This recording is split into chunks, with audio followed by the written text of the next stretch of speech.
Olá, pessoal, tudo bem? Eu sou Ludmila Pereira, estamos aqui novamente com o nosso podcast Obstetrícia em Foco. Queria primeiro agradecer a vocês por todas as mensagens que a gente recebeu, de felicitações, de comemoração, pessoas agradecendo pelo primeiro episódio. Vamos lá que a gente tem muita coisa boa para conversar ainda. Nós vamos nos apresentar de novo, só para lembrar um pouquinho sobre cada um. Eu sou o Guilhermino Braz. Eu sou o Thiago Lanfernini. E Gisele Maciel. E nesse segundo episódio, pessoal, a gente vai conversar um pouquinho sobre dois temas super importantes. Um deles é como funciona o sistema de atendimento obstétrico no Brasil, as diversas opções de atendimento que as mulheres têm disponíveis. E na outra parte do podcast, a gente vai falar um pouquinho sobre a consulta pré-concepcional, dosagem de vitamina, necessidade de suplementação e toda aquela discussão que gira em torno disso. Vamos lá. Quem que vai começar aí trazendo a primeira discussão para a gente? Thiago. Eu posso começar. É importante, né, a gente falar um pouco sobre os modelos de assistência, né? E no caminho que a gestante e a mulher, né, que engravidou, ela vai seguir para consultas de pré-natal e assistência ao parto. Então, vamos começar falando um pouquinho aqui que todos nós, como a gente disse no último episódio, todos nós aqui viemos da formação do Serviço Público de Saúde, todos nós fomos plantonistas em maternidades públicas, e eu acho que vale a pena a gente começar a dizer aqui, informar as gestantes sobre o caminho em relação ao Serviço Público de Saúde, ao SUS. Então, é importante que a gente, né, percebe que muitas vezes a mulher engravida e ela não sabe o que fazer muitas vezes, ela não tem uma orientação, ela fica um pouco perdida. O que eu vou fazer? Né? Então, é claro que o processo aí vai depender do serviço no qual ela está inserida. Se é no serviço público, é um caminho, se no serviço privado é outro, e nós vamos conversar e debater sobre isso. Acho que é aquela pergunta, né, Thiago? Eu engravidei e agora? E agora, justamente. Quais as opções que eu tenho? Qual caminho seguir? Dentro do meu contexto, dentro da minha realidade? Para onde que eu vou? Para onde que eu vou? Justamente. Exatamente. Então, no Serviço Público de Saúde, é importante que existe uma sistematização, né, obviamente. Então, a partir do momento que é feito o diagnóstico da gestação, essa gestante, né, ela vai ao posto de saúde, no qual ela vai fazer a primeira consulta de pré-natal, o cadastro, e ela vai ser acompanhada ali pelo médico de saúde da família, em consultas geralmente intercaladas com a enfermeira, e em caso de necessidade, ela vai ser acompanhada pelo ginecologista obstetra, que a princípio não é o responsável pelo pré-natal. A princípio, o pré-natal no sistema público de saúde, no centro de saúde, nas pacientes risco habitual, ela vai ser feita através de consultas intercaladas entre a enfermeira e o médico da saúde da família, né?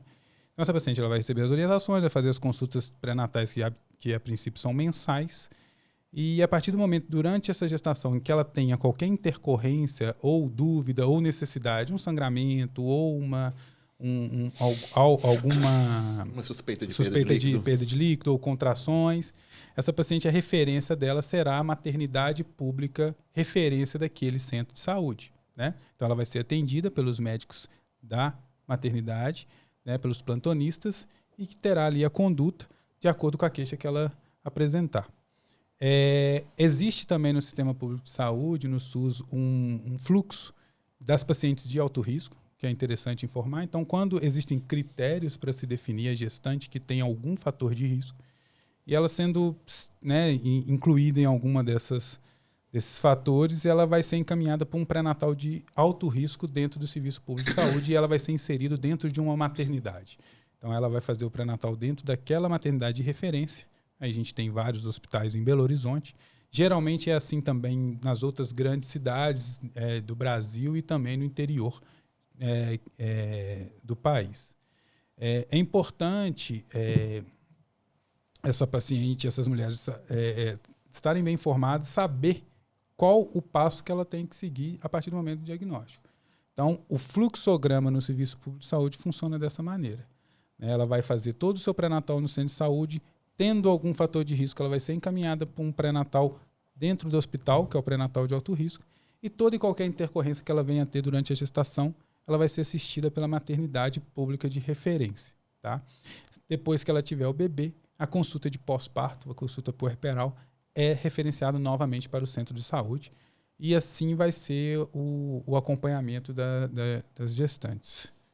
A gente poderia falar mais alguma coisa? Não, do princípio do SUS, o desenho É isso. É esse. Aí a gente tem agora o desenho no serviço privado. Aí vocês podem dizer o que vocês acham. Geralmente segue mais ou menos o mesmo. Exato. Ele esse segue sistema. o mesmo plano. A diferença é que, em vez de ir ao posto de saúde, essa paciente, ao ter um beta-HCG positivo, ela vai procurar um consultório, ou o seu ginecologista já de acompanhamento, ou eleger um obstetra para poder fazer seu segmento. Geralmente, ela vai a um consultório ou a um núcleo de atendimento de acordo com o plano de saúde dela. Então, essa paciente vai fazer consultas mensais com um médico responsável, um provedor de saúde responsável, e as intercorrências que ela tiver, sangramento, perda de líquido, diminuição de movimentação fetal, aumento de pressão, ou qualquer dúvida que seja um risco para ela ou para o bebê, ela deve procurar a maternidade credenciada do seu centro, do seu plano de saúde, para poder ser atendida. E depois dessa consulta e das condutas, ou internação, se necessário, ou liberação com orientações para casa, ela retorna ao consultório para dar seguimento ao pré-natal, levando também as orientações que foram dadas no atendimento da intercorrência dela. Uma coisa com relação ao SUS, que são 7 maternidades. Em Belo Horizonte são 7 maternidades e cada maternidade ela é referência para uma área, né? Isso leva em consideração o número de nascidos vivos naquela área, capacidade da maternidade, malha viária. Mas, enfim, só que a paciente ela pode escolher em qual maternidade ela vai ter seu bebê. Ela não é obrigatoriamente tem que nascer naquela maternidade cujo centro de saúde que ela faz o pré-natal, a maternidade é referência. Ela pode escolher onde ela quiser ter o neném. Inclusive, até em outra cidade, né? Isso é um dado importante, né, Gi? Porque eu acho que poucas mulheres sabem disso. Acho que elas têm a ideia ainda de que elas só podem ir para a maternidade que atende o centro de saúde, né, daquela região abrangente ali. Isso é importante, é um dado importante para as mulheres saberem. E ela, inclusive, ela tem direito a visitar a maternidade durante o pré-natal, até para ela conhecer a maternidade, para saber se é ali mesmo que ela quer ganhar seu bebê, né? Isso de visitar a maternidade é um dado que a gente orienta, inclusive, no serviço privado, né? O fato dela conhecer a maternidade, dela saber como ela vai chegar na maternidade, ela se programar para aquele dia que ela entrar em trabalho de parto, isso reduz a ansiedade, aumenta o nível de satisfação. Então, um dado super importante aí para a gente orientar as mulheres. E com relação ao pré-natal de alto risco que o Thiago estava falando, Belo Horizonte tem uma logística no seguinte sentido, de pegar a consulta mais próxima possível do domicílio e o mais rápido possível para aquela paciente.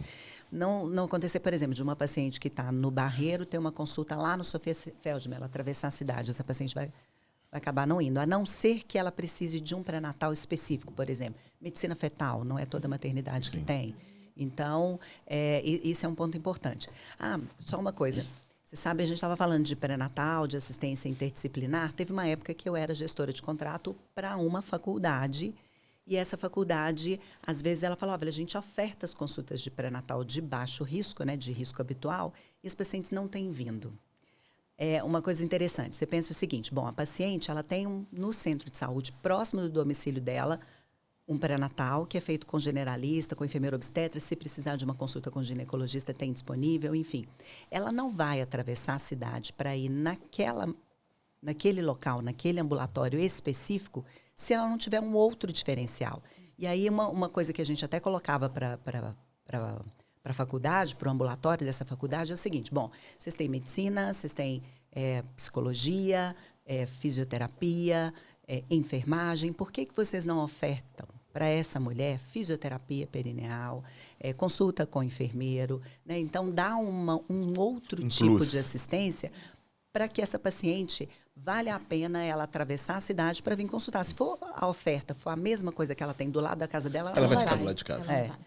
Mas é engraçado que até nas faculdades a gente ainda tem essa barreira com relação às outras especialidades, às outras a equipe multidisciplinar, né, de trabalhar muito sozinho, né? Enfim. É interessante a gente comentar assim, que o fluxograma de atendimento das pacientes, eu acho, né, e eu acredito, e ele é muito, ele é estudado, foi definido assim, ninguém tirou isso da cabeça assim do nada. Então ele tem uma lógica interessante. Eu acho bem interessante a maneira como é conduzido esse caminho que a gestante percorre. Mas a gente tem que falar aqui também alguns gargalos, que é importante para para a gestante saber, tanto para o serviço público quanto para o privado. Ela tem que, é necessário informá-las que ao ir para a maternidade, ela vai ser atendida pelo médico e pela enfermeira e pela equipe que está no plantão daquele dia. Né? Então, se ela tiver uma intercorrência do parto ou qualquer outro de intercorrência que ela tenha que retornar, ela vai ser também conduzida por uma outra equipe de plantão. É importante as pacientes serem informadas de que elas têm um serviço que as atendem, mas é um sistema todo de profissionais no qual vai atendê-las, não um profissional específico. Né? Isso tanto no serviço público de saúde. Quando eu falo um profissional específico, é qualquer profissional, enfermeiro, médico, né? Não vai ter um específico para ela, tanto no sistema público de saúde quanto na saúde suplementar. A saúde suplementar é a mesma lógica, né? Essa paciente, a única diferença é que ela vai para o hospital credenciado do plano de saúde dela. Mas ela, ao ser atendida no plantão, ela vai ser atendida pelo aquele médico do dia, no dia seguinte, provavelmente outro, e assim é o funcionamento do serviço público de saúde e da saúde suplementar também. E lembrando também que na saúde suplementar, esses planos de saúde têm os seus centros de especialidades e suas equipes de referência de pré-natal de alto risco. Então, essa mulher que tem um critério para pré-natal de alto risco, ela vai ser encaminhada para uma equipe específica e geralmente eles são muito conectados com a maternidade de referência deles. Então, é uma conexão direta, ou seja, você vai passar por uma consulta, vai fazer a avaliação e se eles acharem que você vai ser internada, você vai, provavelmente, em algum momento da sua internação hospitalar, pode ser que o seu pré-natalista passe como o horizontal do dia discutindo o seu caso. Mas você não vai ter um único médico cuidando de você. Você tem uma equipe, que na maioria dos hospitais, você tem um obstetra responsável e você tem um residente que trabalha junto com ele, no mesmo esquema dos hospitais públicos. E é importante dizer também essa informação. Nesse sistema de atendimento, o médico que vai ser, tanto no serviço público quanto no privado, vai ser o médico residente, que na maioria das vezes vai fazer aquela assistência inicial, obviamente supervisionado pelo médico preceptor e responsável. Mas hoje eu acho que praticamente todos os hospitais privados de Belo Horizonte também funcionam dessa forma, né? Assim, onde a gente conhece. Exceto o Neocenter, que tem alguns plantões, mas não é um residente do serviço. Eles fazem estágio. Mas nos outros todos... Você tem um residente no serviço. Assim como tem no serviço público. Exato. Então, é claro que é importante, porque isso por incrível que pareça, apesar do sistema... Né, nós fizemos residência no serviço público e esse sistema ele já existe há muitos anos, né? Muitas décadas, vamos dizer assim, e tem paciente que ainda não entende, né? Elas chegam no plantão e falam assim, não, mas você é médico, né? Quando a gente é residente, você é médico, não sei o quê. Então é importante trazer essa informação, né? Que são médicos, obviamente, em formação, fazendo uma especialidade, e ali esse médico sob supervisão é que vai acompanhar, vai fazer, né? Quando a gente fala da equipe que atende, é quem vai fazer as visitas, quem vai fazer a evolução daquela paciente, o exame físico dela vão ser os médicos residentes, tanto no serviço público quanto no serviço privado. E aí, no caso, inclusive, nos hospitais públicos, você tem tanto o residente da enfermagem quanto o residente da médico. Então, você tem mais de um profissional. E se essa maternidade dispõe de outros serviços, como, por exemplo, fisioterapia, psicologia, nutrição, ou provavelmente acadêmicos dessas especialidades vão passar para poder consultar, conversar, orientar essa paciente no seu plano de cuidados. Uma coisa interessante é assim, tem maternidade aqui em Belo Horizonte, Sofia Feldman é uma delas, que tem centro de parto normal intra-hospitalar, né? A paciente chega, ela é atendida pelo enfermeiro obstetra, o parto é conduzido pelo enfermeiro, o médico, se necessário, ele é chamado, mas um parto de baixo risco, se transcorrendo sem intercorrência, ela é conduzido desde o início até a alta pelo enfermeiro obstetra. São assistências de qualidade, né? Então, muitas vezes a paciente ela procura o centro de parto normal porque ela procura um outro modelo. O enfermeiro, ele é focado no cuidado. Né? E não na intervenção. E muitas vezes uma paciente em trabalho de parto, um risco habitual, um trabalho de parto principalmente espontâneo, né? Uma gestação a termo, o bebê na posição cefálica. A princípio, essa paciente não precisa de intervenção. Sim. Ela precisa de cuidado e de vigilância.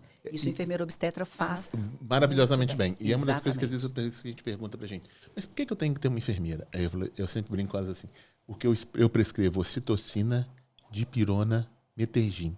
Eu não sei prescrever cuidado. Quem prescreve cuidado é a enfermeira.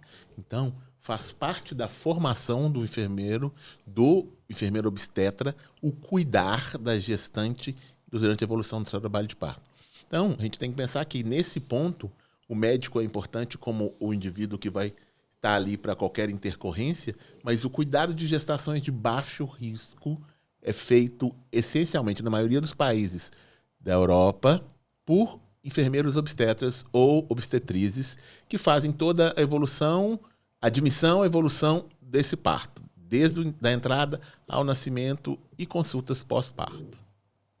Agora, uma coisa importante que a gente está falando, né, da paciente não estar vinculada especificamente a um serviço, a 1 ou 2 profissionais, ela tem que ter um cartão de pré-natal Sim. bem preenchido, né, que tenha história clínica, que tenha todos os exames com datas, as consultas todas, isso é extremamente importante. preferências. E muitas vezes você vê cartão de pré-natal Mal preenchidos, mal preenchido. ou de maneira elegível, Na ou verdade, é exames muito nenhum. frequente, né? É muito frequente. A gente que dá aula, né, que acompanha os alunos em maternidade, é impressionante a qualidade dos cartões de pré-natal que a gente encontra nos prontuários, né? Inclusive no serviço privado. Inclusive no serviço privado. Eu acho que até mais no Exatamente, serviço inclusive privado. no serviço É privado, né? pior. A gente sempre brinca assim, a gente sempre mostra para os alunos porque o SUS oferece um cartão de pré-natal muito interessante, né? Que na verdade ele é um livrinho de orientações. E a grande maioria das gestantes não lê o próprio cartão de pré-natal, talvez por falta de orientação do pré-natalista. Abra, leia, vamos tirar as dúvidas, vamos começar o processo. Lembra que lá no primeiro episódio a gente estava conversando muito sobre isso, sobre o processo de educação perinatal? O SUS oferece isso. Dentro daquele cartão de pré-natal tem um punhado de temas, né, de informações que podem suscitar conversas, discussões, orientações e que faltam, né? E o próprio cartão, com aquela deficiência de preenchimento, né, faltando dados importantes, a gente sempre tem que lembrar que a gente fala isso muito com os alunos, né, Giz? O cartão de pré-natal é o documento mais importante que a gestante tem naquele momento. Se ela precisa ir para a maternidade, se ela precisa de um atendimento de urgência e num determinado momento da gravidez ela vai precisar, como que o profissional que está recebendo aquela mulher, como que ele vai ter todas as informações dela se não tiver escrito no cartão de pré-natal? Então, um dado super importante, a gente abriu os olhos dos alunos, dos médicos em formação dessa importância de preencher e até das mulheres que possam cobrar, né, dos seus pré-natalistas. Cadê o meu cartão? Vamos fazer o meu cartão. Porque se eu precisar de algum atendimento de urgência, como que eu vou falar tudo? Muitas vezes ela nem tem condição de falar. Então, esse dado foi super importante que você abordou sobre a questão do cartão. E portar o cartão, né? Portar Porque às o vezes, cartão. eu falo assim, às vezes você pega a paciente no final da gravidez com o cartão todo bonitinho, você andava com ele na bolsa?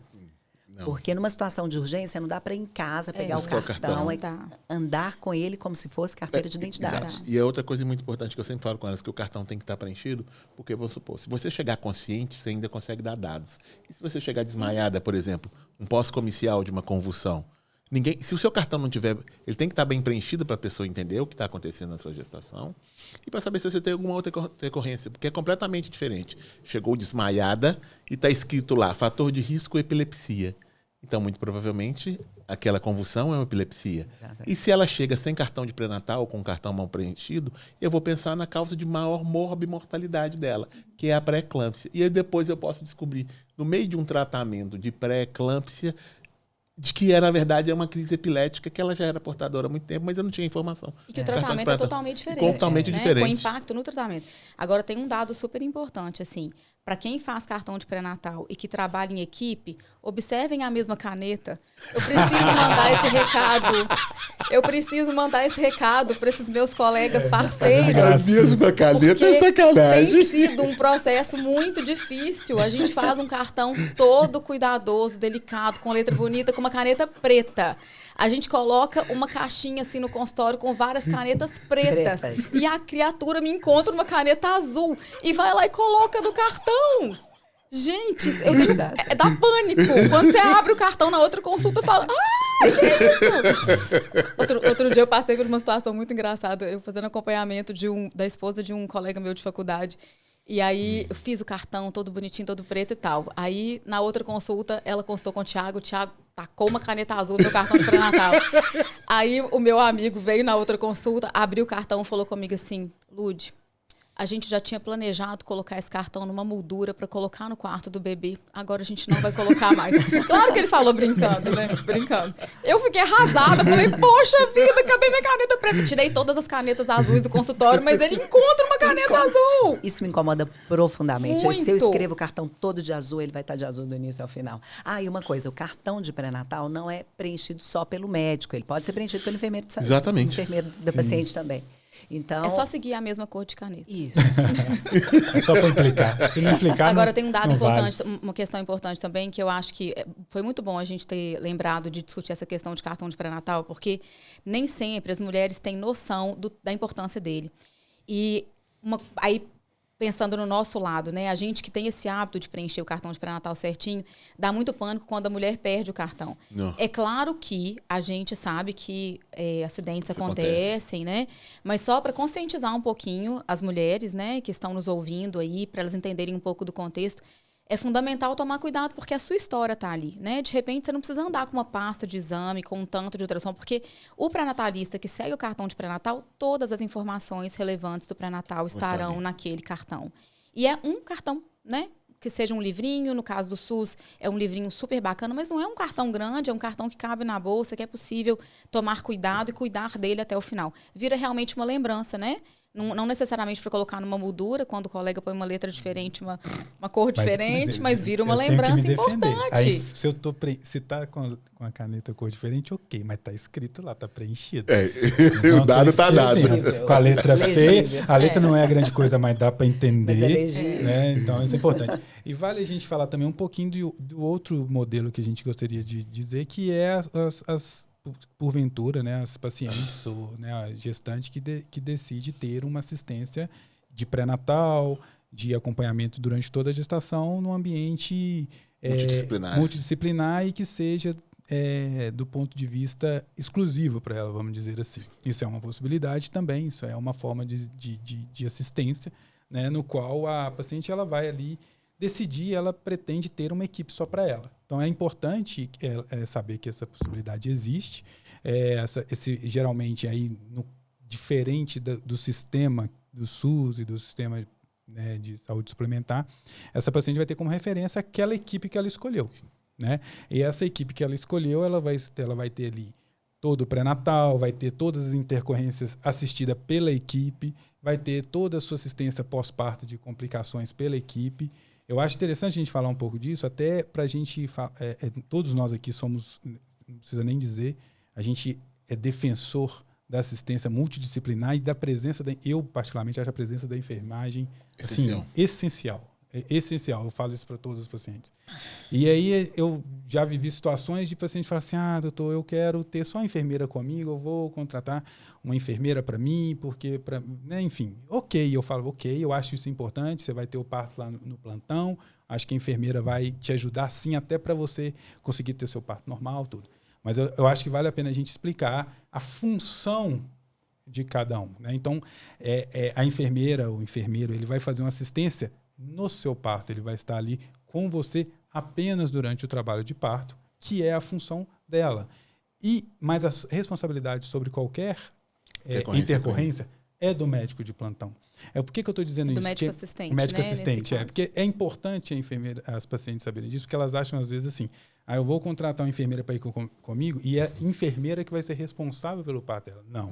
A enfermeira ela vai estar ali o tempo todo com ela, isso principalmente na saúde suplementar, né? Ela vai estar o tempo todo ali durante a assistência, mas qualquer intercorrência, seja durante o trabalho de parto, durante a assistência do parto ou no pós-parto, essa intercorrência vai ser pelo médico assistente, que vai estar ali no plantão e tudo mais.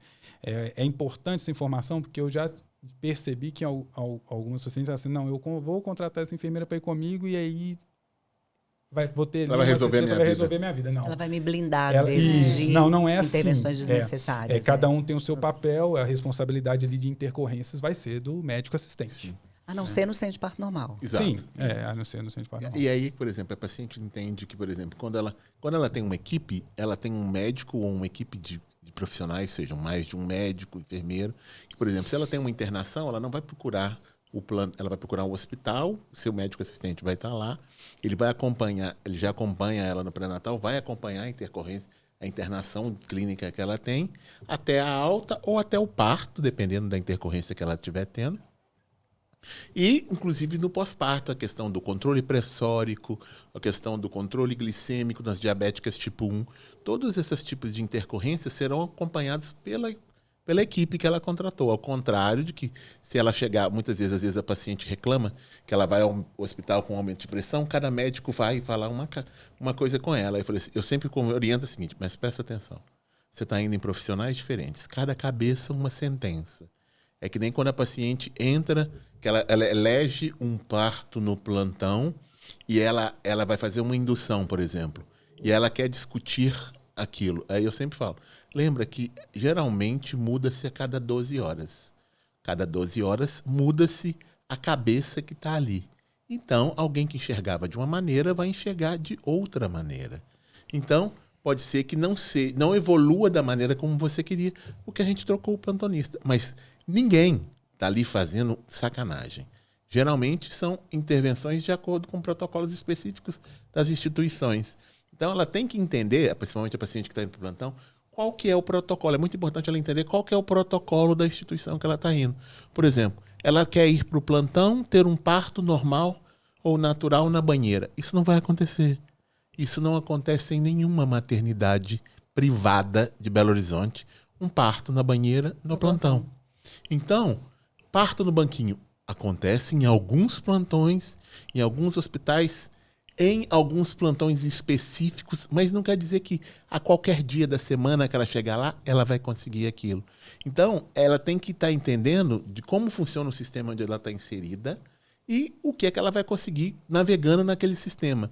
E eu sempre brinco com elas, às vezes elas querem, mas eu tenho uma cesárea prévia, eu quero que induza. Aí eu brinco com elas assim, presta atenção. Quando a gente nasceu, o sistema estava aqui. Quando a gente morrer, o sistema vai continuar aqui. A gente tem que aprender a navegar no sistema.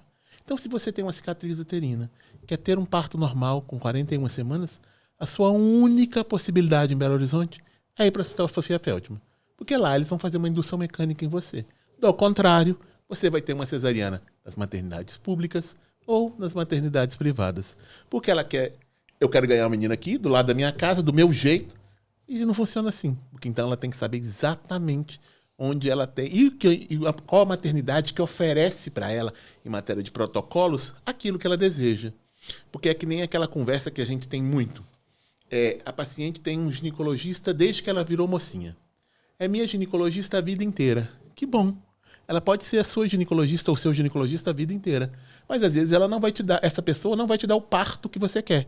Então, às vezes você precisa ter a maturidade de sair do seu ginecologista e encontrar um novo obstetra para assistir o seu parto da maneira que você acredita, para você e seu filho, e depois você retorna para o seu ginecologista continuar com seus cuidados ginecológicos. Então, essas opções as pacientes têm que entender e fazer.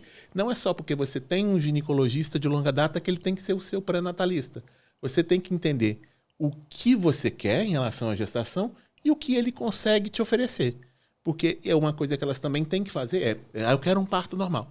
E você procura um profissional que tem 90% de cesariana, você não vai conseguir um parto normal, a não ser que chegue nascendo. Porque a cada 10, ele opera 9. Você acha que isso vai ser uma?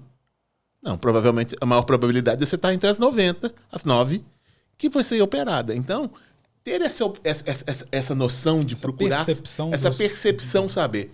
É o que eu sempre brinco com o paciente. Obstetra que fala que faz parto normal e não desmarca consultório nunca, isso é mentira, tá? Porque é uma coisa que acontece. Se você faz assiste partos normais, você vai ter agendas remarcadas, porque nenéns não escolhem dias para nascer, eles nascem de segunda a domingo, de 1º de janeiro a 31 de dezembro. Então não tem como você falar. Se o seu obstetra passou 3, 4 meses e não desmarcou nenhuma consulta, desconfia se ele faz parto normal de verdade, porque é muito provavelmente que você vai terminar numa cesariana por motivos que a gente vai falar mais na frente, absolutamente sem necessidade. Eu acho que é importante só a gente diferenciar um pouquinho, porque ficou um pouco confuso quando a gente fala de obstetrícia no setor privado, né? Existe a paciente que tem um plano de saúde, existe a paciente que não tem um plano de saúde que vai ter uma assistência pré-natal e ao parto particular, né? E tem a paciente que vai ter uma assistência ao parto e ao pré-natal particular com plantão. Sim. E existe a paciente que tem um convênio de saúde, mas ela não quer ter parto com plantão e ela vai contratar o seu uma equipe. médico. Isso, É. perfeito. Então, existem algumas situações, como o Guilhermino bem falou, assim, que o plantão ele é rígido em relação a alguns protocolos, né? Então, por exemplo, a banheira é para método não farmacológico de alívio de dor, mas não vai nascer na banheira. A gente está falando no privado. Sim. Então, se é uma paciente que tem o desejo de um parto na banheira, é claro também que tem critérios de Sim. elegibilidade para um Sim. parto na banheira. Mas aquela que deseja e ela tem critérios de elegibilidade e ela vai ter parto no privado, ela precisa contratar um médico Sim. particular, né? E essa realidade é uma realidade que elas desconhecem.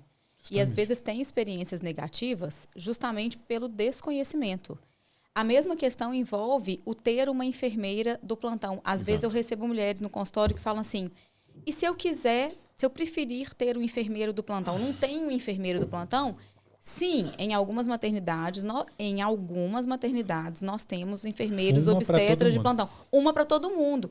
Será que essa uma para todo mundo vai dar conta de te dar o cuidado que você precisa? Porque a gente sabe que isso é humanamente impossível. Como que um enfermeiro obstetra consegue dar conta de todo um plantão na qualidade que eles oferecem, no serviço que eles oferecem? Não tem como. O enfermeiro obstetra do plantão, ele muitas vezes assume atitudes ou funções administrativas, né? De gerenciamento de leito, de gerenciamento de andares, de funcionários, muito mais de supervisão do que propriamente de assistência. Sim. Então, isso é muito importante. Assim, são realidades totalmente diferentes. Quando você tem um enfermeiro seu, mesma coisa para o médico. Quando você tem um enfermeiro seu e quando você tem um enfermeiro do plantão. Aquele atendimento não tem como ser um atendimento individualizado, personalizado, né, e full time, né, o tempo inteiro ali com a mulher. É interessante falar, eu sempre, brincando com os residentes, quando eu trabalhava no Júlia, eu falava assim, quem escolhe fazer obstetrícia tem realmente parafuso a menos, porque, né, é a única especialidade que num plantão nós somos responsáveis por 3 setores. Você não encontra outro lugar. Então, o médico de plantão, ele está ali.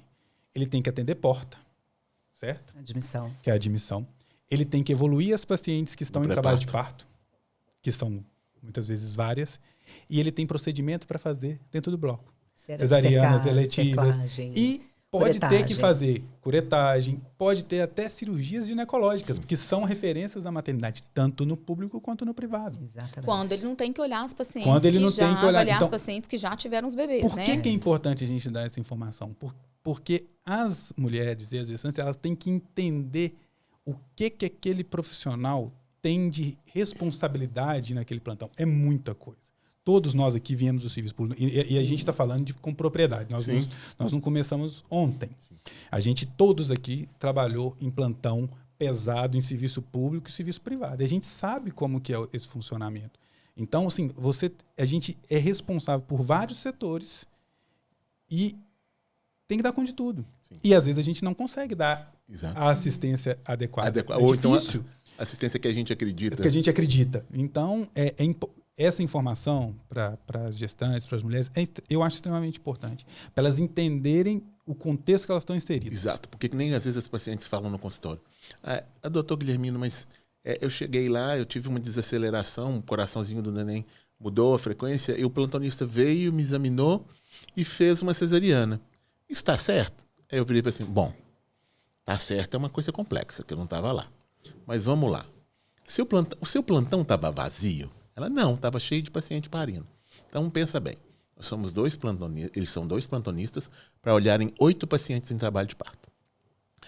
Se você tivesse um profissional por sua conta, ele poderia ficar por lá com você, observar o seu bebê e garantir que se acontecesse alguma coisa, ele poderia intervir no momento posterior oportuno. O plantonista, ele não tem essa perspectiva. Porque se ele tem 8 pacientes e uma próximo de ganhar como você, ele sabe que daqui a pouco tem um outro parto para nascer. Se ele te examinar e não fizer nada e fizer uma observação, por exemplo, não, vou fazer uma cardiotocografia, vou observar essa paciente. E neste momento ele entra num parto que se complica, que tem uma hemorragia, que vira uma cesariana ou vira uma esterectomia. E nesse intervalo, o seu neném mostra um sinal de alerta. Mas não tem ninguém para poder chegar lá, porque os dois estão numa cesariana.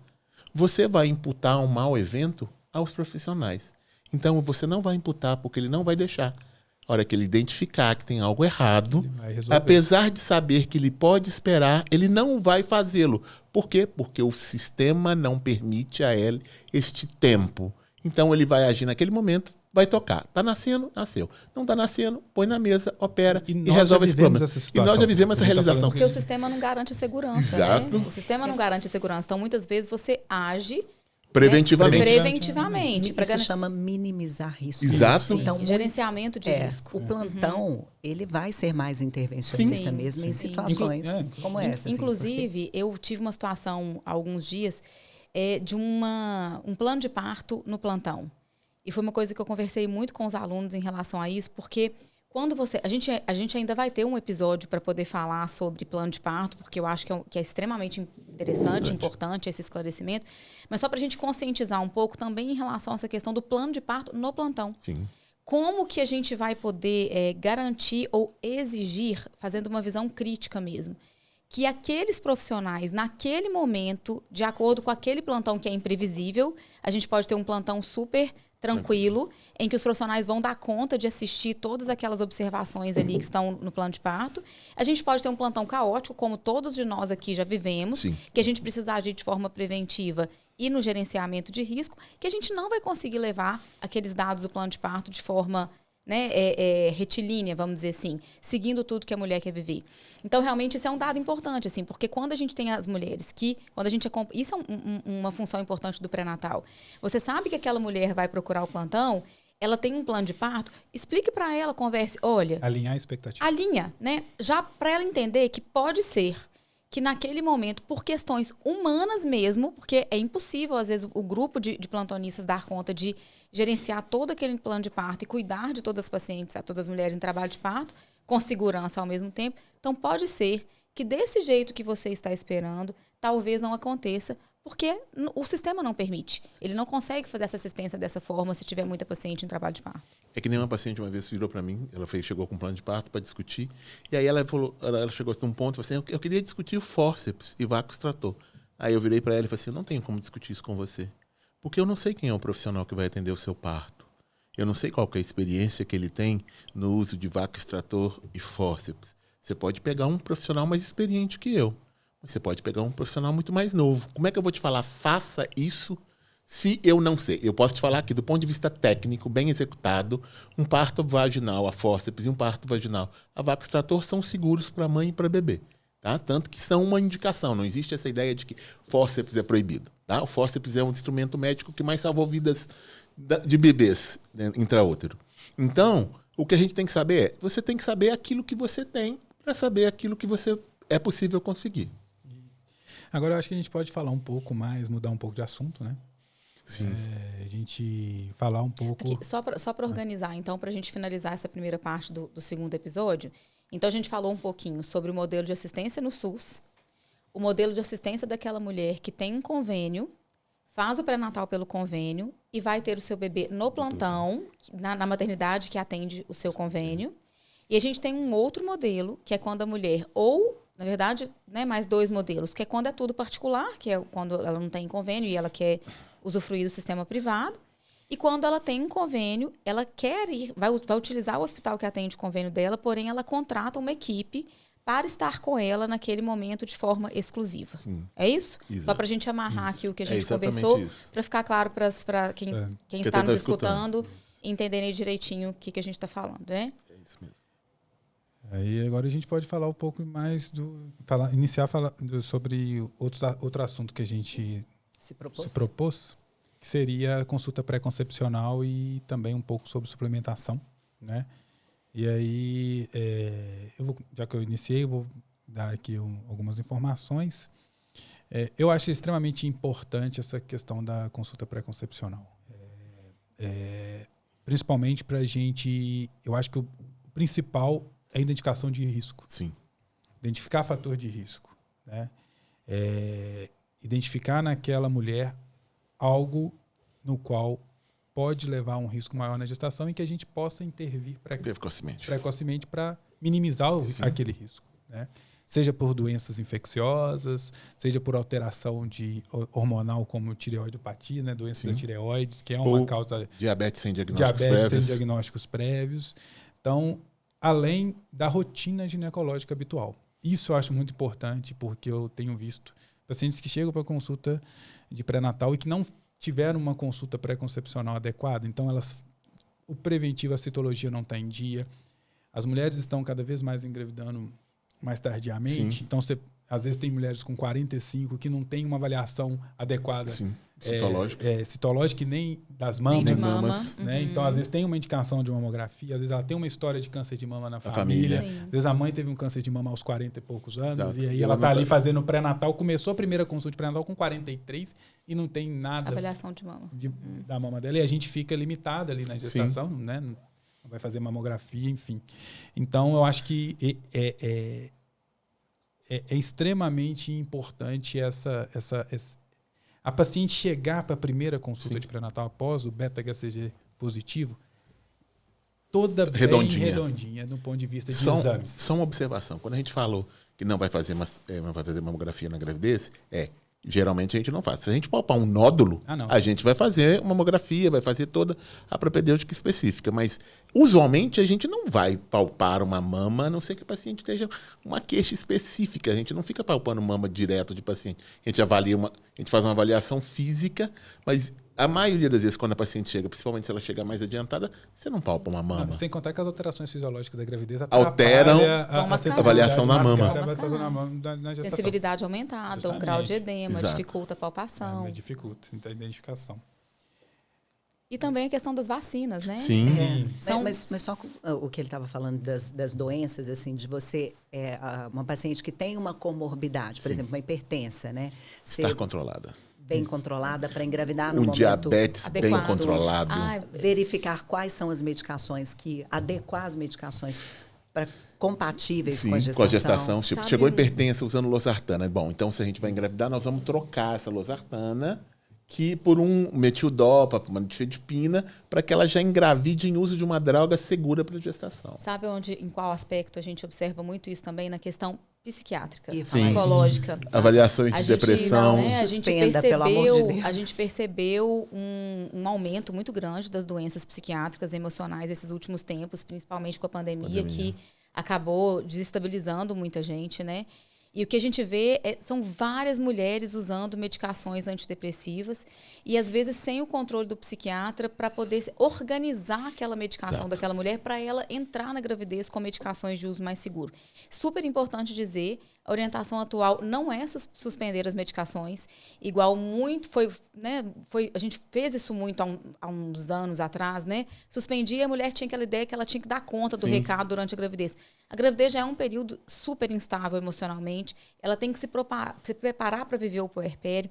Então, o objetivo não é suspender a medicação, é a gente fazer um ajuste das medicações de uso mais seguro para que ela passe a gravidez de uma forma mais tranquila com acompanhamento psiquiátrico e psicológico. É o momento ideal da gente organizar essa farmácia dela, né? Exato. Do que ela está usando, do que ela pode usar, entrar em contato com o psiquiatra, fazer um atendimento multidisciplinar para que ela entre na gravidez de forma mais segura.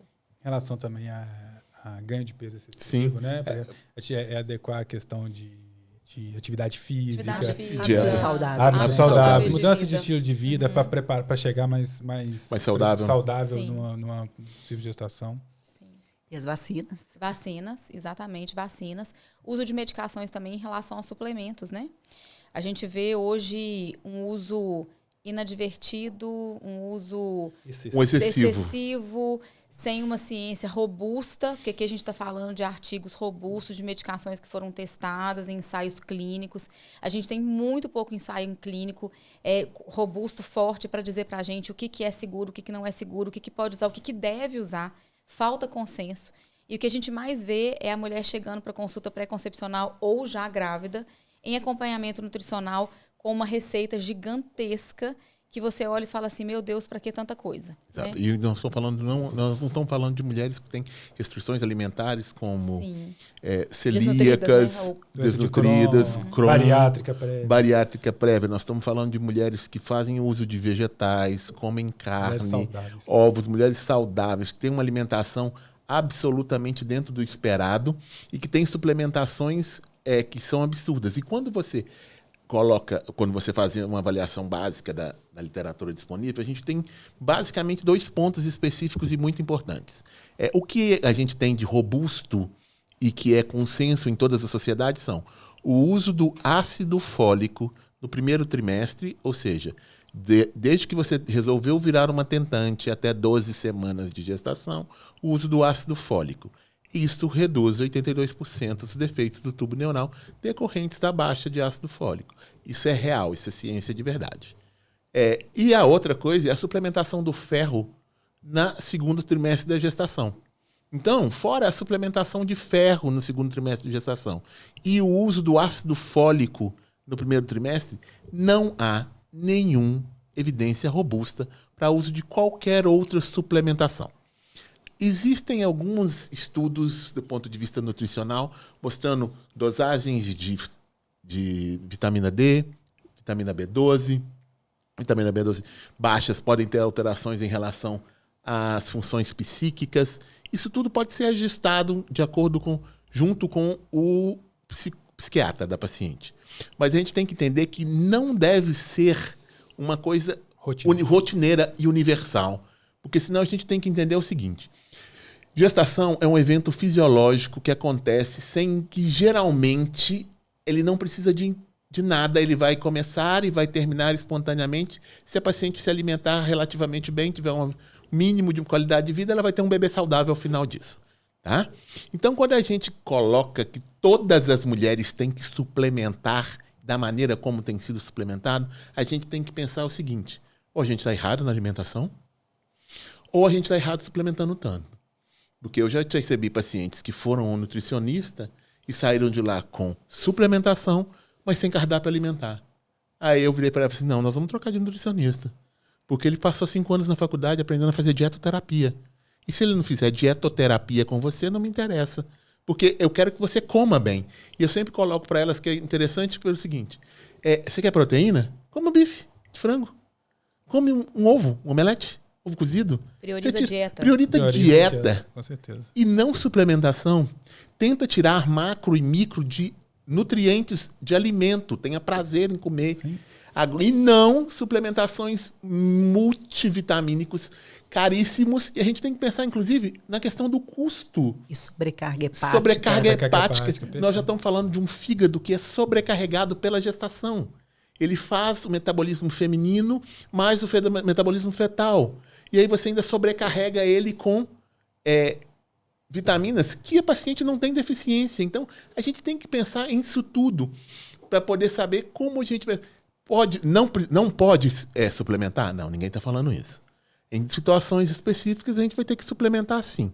Mas o que a gente tem que questionar existe a necessidade de hipersuplementação como está ocorrendo na obstetrícia atual? Não existe. Não existe nada robusto, nada que tenha qualidade e seja apoiado por sociedades sérias que diga que a gente tem.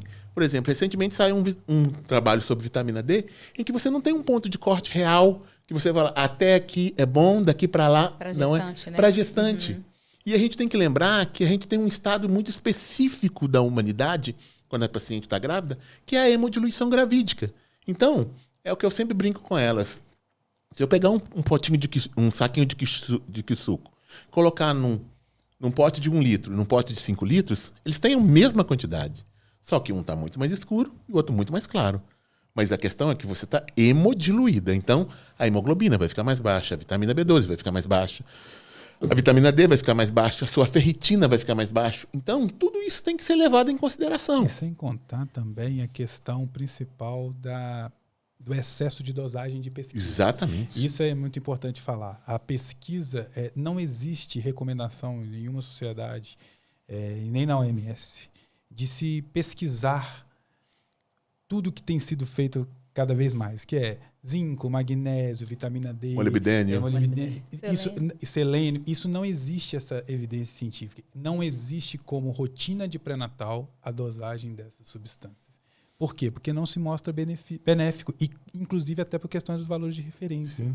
Então, isso é importante porque isso, inclusive, é um gasto excessivo, desnecessário. Porque não tem recomendação. Então, você pode ir no Ministério da Saúde, ler as rotinas de pré-natal, de exames que devem ser feitos. Não tem essa recomendação. E a gente tem visto cada vez mais. A grande pergunta é, precisa? Né? E a questão que a gente tem que entender... É necessário? E outra coisa que é muito importante lembrar é o seguinte, quando você pede muitos exames, eu tinha um professor que sempre falava assim, você quer resolver o problema do paciente? 90% do que você vai fazer é anamnese e exame físico. Se você, ao final da sua anamnese e exame físico, você não tem hipóteses diagnósticas robustas, volte à anamnese e refaça que você vai resolver esse problema. Agora, quando você começa a pedir 70, 80 exames, principalmente numa grávida, você vai achar alguma coisa alterada. E aí a gente entra naquela outra questão. Você vai tratar o seu exame ou você vai tratar a sua paciente? Porque na faculdade de medicina, onde eu estudei, eles ensinaram a gente a tratar pacientes. A nossa conduta, o nosso cuidado é com o paciente. Aí eu acho um exame alterado. Tá? E o que eu preciso fazer com isso? Primeiro, você pediu esse exame por quê? Qual era a necessidade? Qual a queixa da paciente que te fez pedir esse exame? Ah, não, pedido de rotina. Tá. E aí, você tem esse dado alterado, o que você vai fazer com ele? Ou seja, você pode começar um tratamento, iniciar uma droga, pode ter uma consequência hepática ou uma intoxicação para um exame que não deveria ter sido pedido. Isso. E não pede um VDRL. E não pede um VDRL. Não pede um exame importante. Aqui, só mostrar para vocês uma paciente, uma fórmula prescrita de suplementação, uma paciente saudável, 1.184. Dá para 2 meses, quer dizer, R$600. Eu tinha até falado para vocês, R$600 por mês. Por mês. Por mês. De então, suplementação. Assim, de suplementação, você vai onerar essa mulher. Sendo que o que a gente tem de definido, né, de substancialmente definido pela literatura médica, é o uso do ácido fólico e o ferro. Uma coisa importante, Thiago, você podia falar para a gente, porque o Gui comentou sobre o ácido fólico na prevenção de defeito de tubo neural. Muitas pessoas não sabem o que é isso, ainda não sabem o que é o defeito de tubo neural e como que funciona o ácido fólico nessa prevenção. Você que é nosso ultrassonografista morfofetal, conte-nos um pouquinho sobre isso. É interessante o ácido fólico. Lógico, existem evidências robustas, como o Guilherme disse, que o ácido fólico ele previne o defeito de fechamento do tubo neural, que para os pacientes entenderem está correlacionado à anencefalia, a defeito de fechamento da coluna, a defeito de fechamento da calota craniana, que são os principais exemplos de defeito de fechamento do tubo neural. O tubo neural ele vai fechar ali em torno de 10 semanas. Né? A gente geralmente estende um pouquinho o uso do ácido fólico até 12 semanas. E ele tem importância de ser, segundo a maioria das sociedades, ser iniciado 1 mês antes de engravidar, 30 dias antes. E tem um adendo importante, que a dose recomendada para os pacientes de baixo risco é uma dose menor, em torno de 0,4 miligramas, né? 0,4 a 0,6. Mas existem algumas situações de que essa dose ela deve ser aumentada, que é em torno de 4 a 5 miligramas, e que são casos de gestantes que já tiveram bebês com defeito de fechamento tubo neural, ou que tem alguma doença intestinal importante, absorção, ou bariátrica prévia, que é relativamente comum hoje em dia, e aí é recomendado iniciar ali 3 meses antes. E é muito importante dizer o seguinte, todo lugar, pelo menos que eu já li até hoje, eu li ontem, de novo, né, assim, você só vê escrito lá ácido fólico, tá? Então é claro que a gente está aí na questão do metilfolato. Por que o metilfolato? Porque é a formativa, porque foi visto que algumas mulheres elas têm deficiência da enzima metilfolato, que faz a conversão do ácido fólico metilfolato. Então, iniciou-se o uso do metilfolato, que é como se ele realmente fosse o necessário para evitar os defeitos de fechamento do tubo neural. Mas existem inúmeros estudos mostrando que o ácido fólico ele é seguro, mais do que suficiente. Tem muito estudo relacionado a isso. Então, assim, eu particularmente, pacientes que chegam para mim em consulta pré-concepcional, eu prescrevo ácido fólico dentro da dosagem recomendada. Mantenho ali até 12 semanas. Não é um problema manter até o final da gestação. Os polivitamínicos hoje que existem, eles contêm ácido fólico ali e a gestante pode continuar usando sem problema nenhum. Vale um pouco falar da vitamina D também. A vitamina D não tem indicação de se dosar na gestação, mas frente a uma dosagem ou uma insuficiência, aí é que está, é o que o Guilhermino disse. Importante a gente tratar paciente. Então, se a gente está falando de fatores de risco, onde você observa muito indicando suplementação de vitamina D em gestante, no norte da Europa, no Canadá, onde não tem sol. Não tem exposição solar. Não tem exposição solar. Então, aí você vê. Se você vê a sociedade canadense, você fala, na dosagem de 600 unidades. Eu vejo paciente, já cheguei paciente usando 5.000 por dia. Sim. Acima de 2.000 já tem uma tendência a ser deletéria. Vitamina A, ela é teratogênica. Sim. E você vê um monte de polivitamínico com vitamina A em gestante. Né? E então, assim, a dosagem que tem, em geral, nos polivitamínicos de vitamina D, que é em torno de 600 unidades a 1.000 unidades. E não é necessário dosar. Então, assim, por que a gente dosa? Né? Assim, não tem recomendação. Agora, ao prescrever, você tem que levar em consideração não o valor de referência, porque se você não sabe, a gente não tem definição do valor de referência. Você tem que prescrever de acordo com o perfil da paciente. Exato. A paciente não tem exposição solar, ela não trabalha em algum ambiente que é fechado, ela é técnica de radiologia, fica dentro de uma sala escura de radiologia o dia inteiro, né? Enfim, estou dando um exemplo. Aí sim, talvez tenha necessidade de fazer essa dosagem. Mas eu acho que o que nos confunde muito, e aí assim, vamos pensar na prática rotineira, né? O que nos confunde muito é porque realmente a maioria das mulheres, dos indivíduos atualmente, não toma sol. Né? Protetor solar. Protetor solar, né? O tempo inteiro. É muito recomendado o uso do protetor solar. E a vitamina D, para ela ser produzida da forma adequada, ela tem que ser... A quantidade de sol que você precisa tomar e no horário que você precisa tomar realmente traz uma questão importante para a pele, né? Sim. De efeitos colaterais importantes, prejudiciais para a pele. Então, tem que levar isso em consideração também. Sim. Né? Que às vezes a gente peca ao solicitar pensando que existe uma exposição ruim, né? E uma produção ruim de vitamina D em relação à baixa exposição solar mesmo. Agora, eu acho que assim, a paciente não tem fator de risco, mas ela quer dosar, eu não vejo problema em pedir. Sim. Né? Mas daí ia ficar alguma coisa que eu sempre falo. Mas aí tomar cuidado com o tanto. Mas daí é uma coisa ficar... você criar um problema para ela. Exato. Esse aqui é o problema. Essa aqui é a questão. E começar a criar, por exemplo, que nem eu já vi pacientes chegarem aqui. Porque meu nutricionista pediu para dosar de novo. Eu falei assim, mas você já dosou? Você está usando a suplementação? Não tem por que dosar de novo. Qual que é o objetivo de dosar de novo?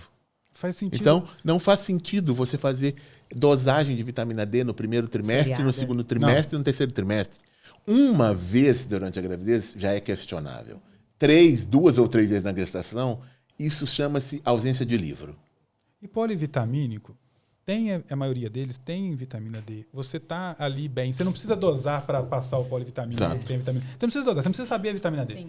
A maioria tem 1.000, 2.000. Justamente. Tem ali, tá bom. Aqui, você está tomando polivitamínico. Polivitamínico é recomendado, tá? Tem vários estudos mostrando que o polivitamínico ele faz sentido e é bom para a gestante, porque ele tem o que precisa: ácido fólico, ferro. O polivitamínico que ele está falando não é das manipulações, Sim, né? isso. Dos manipulados, já pronto, ético. Os industrializados, Os né? industrializados, que tem acompanhamento dos órgãos de segurança e tudo mais. Isso é uma coisa, gente, a gente não está recebendo nada das Big Pharma. Então, a gente não está fazendo propaganda para ninguém. Então, é só para entender que quando a gente fala de um laboratório específico, é porque eles são extremamente vigiados, existe um critério de qualidade muito bem estudado, o que às vezes a gente não consegue garantir em farmácias de manipulação. Então, é por isso que o que tem de literatura é feito com substâncias já existentes no mercado. Inclusive, assim, os polivitamínicos, a maioria tem vitamina A, mas uma dose que não é teratogênica. Exato. Às vezes você vê formulações com doses altíssimas. Exatamente. É altíssimo. Então, assim, eu acho que a gente conseguiu alinhar aqui a questão da importância da consulta pré-concepcional e da questão da suplementação. Exato. Né? A gente que não tem nenhum radical. Né? A gente não está querendo aqui ser radical, dizer que não pode fazer isso de jeito nenhum e tal, mas a gente tem que ser bem consciencioso em como lidar com a suplementação, a nutrição de uma gestante. E lembrar, a gente, na maioria das vezes, está à frente a uma mulher saudável. Sim. As mulheres, né, ela está saudável, ela alimenta bem, ela faz atividade física, ela está com peso adequado, ela não tem doença de base nenhuma. Mas às vezes a gente patologiza. Exatamente. E é uma das coisas que a gente tem que entender, que a gestação, a gente tem que parar de dar rótulos para a paciente. Transformar ela em uma paciente com hipovitaminose D, uma paciente com baixo daquilo outro. E, de preferência, ter uma equipe, que é nesse caso, um nutricionista, para fazer um cardápio alimentar para ela adequado, onde ela receba os macros e os micros, e onde ela consiga receber isso dessa alimentação dela. Que ela já tem um custo com essa alimentação, para a gente evitar de um custo extra de uma suplementação que muitas vezes não vai ser necessária para ela. Exatamente. Então, pessoal, acho que a gente já pode encerrar, né? Nosso assunto rendeu aí vários minutos de conversa, de discussões, esclarecimentos. Só lembrando vocês que sigam-nos nas redes sociais, né? Cada um de nós tem uma rede social. O nosso podcast tem uma rede social também. Sigam-nos no YouTube, no canal do YouTube. Estamos aí para a gente poder continuar conversando e trazendo muitas informações importantes para vocês. Até o terceiro episódio. Em breve. Beijo para vocês. Tchau, tchau. Tchau, pessoal. Tchau, pessoal.